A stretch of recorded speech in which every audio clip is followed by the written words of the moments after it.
त्यावेळेस आमच्या यात्रेमध्ये घुसखोरी होईल, दंगा होईल असं म्हणाले. त्या पार्श्वभूमीवर तुम्ही काही तुमचे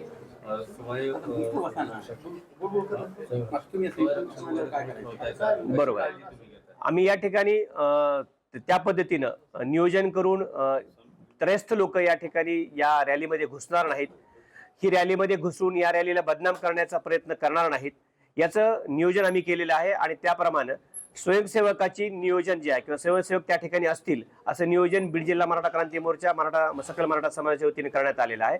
आणि बाहेरच्या जिल्ह्यामध्ये सुद्धा त्या जिल्ह्यांनी तसं नियोजन केलेलं आहे. आणि तसे स्वयंसेवक त्या ठिकाणी असतील आणि असा अनुचित प्रकार करणारा कोणी जर त्या ठिकाणी समाजकंटक असेल तर त्याला तात्काळ ताब्यात घेऊन पोलिसांच्या ताब्यात देण्याची सुद्धा व्यवस्था या ठिकाणी करण्यात आलेली आहे.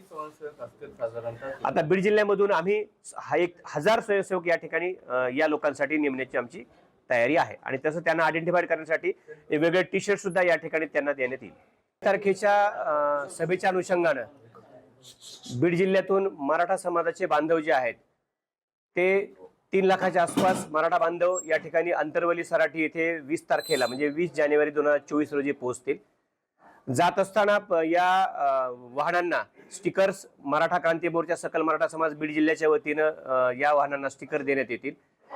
त्या वाहनांसोबत जेवढे लोक या समाज बांधव या ठिकाणी असतील त्यांना वैद्यकीय किट सुद्धा मराठा क्रांती मोर्चा सकल मराठा समाजाच्या वतीने देण्यात येतील. शिस्तीचं पालन केलं जाईल आणि वाहतुकीच्या नियमांचं सुद्धा पालन केलं जाईल. आणि अंतरवली सराठी येथून मराठा योद्धा माननीय मनोज जरांगे पाटील यांच्यासोबत हे सगळे लोक जे बीड जिल्ह्यातून त्या ठिकाणी जाणार आहेत ते त्यांच्यासोबत मुंबईकडे प्रयाण करतील आणि त्यांच्यासोबत या रॅलीमध्ये सहभागी होतील. वैद्यकीय पथक नाही, आम्ही या ठिकाणी प्रत्येक वाहना प्रशासनाकडनं नाही, आम्ही हे स्वतः वैयक्तिक करतोय. आणि आम्ही वैयक्तिक किट जे आहे वैद्यकीय मदतीचं ते प्रत्येक वाहनाला या ठिकाणी देण्याचा प्रयत्न आमच्या वतीने होणार आहे. होय. नाही, आता कसं आहे की आपण बीड कडून जर आपल्याला गेवराईकडे जायचं म्हटलं तर परळी, अंबेजोगाई, केस, धारूर या लोकांसाठी हाच मार्ग आहे. परंतु आष्टी, पाटोदा, शिरूर यांच्यासाठी वेगळा मार्ग आहे. त्याच्यामुळे मग ते वेगळ्या पद्धतीने जातील. परंतु या मार्गावर येणारे जे लोक आहेत आम्ही नियोजन असं केले की महालक्ष्मी चौकात या ठिकाणी आम्ही सगळे थांबूत आणि या भागाकडनं येणारे सगळे वाहनं जे आहेत सकाळी 8 वाजता सोबत निघतील असं या ठिकाणी नियोजन आमच्या वतीने करण्यात आलेलं आहे. एका मंत्र्यांनी असं सांगितलं की जरांगे पाटलांना मुंबईला जाण्याची वेळ येणार. काय सांगा नाही, आता या संदर्भात तर माननीय मनोज जरांगे पाटील हेच नियोजन करतील, कारण की त्या संदर्भातले कुठले इनपुट किंवा माहिती आमच्याकडे अद्यापपर्यंत नाहीये.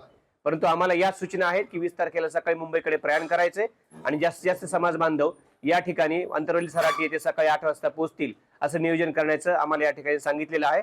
आणि तसं नियोजन आमच्या वतीनं करण्यात आलेलं आहे. एबीपी माझा, उघडा डोळे बघा नीट.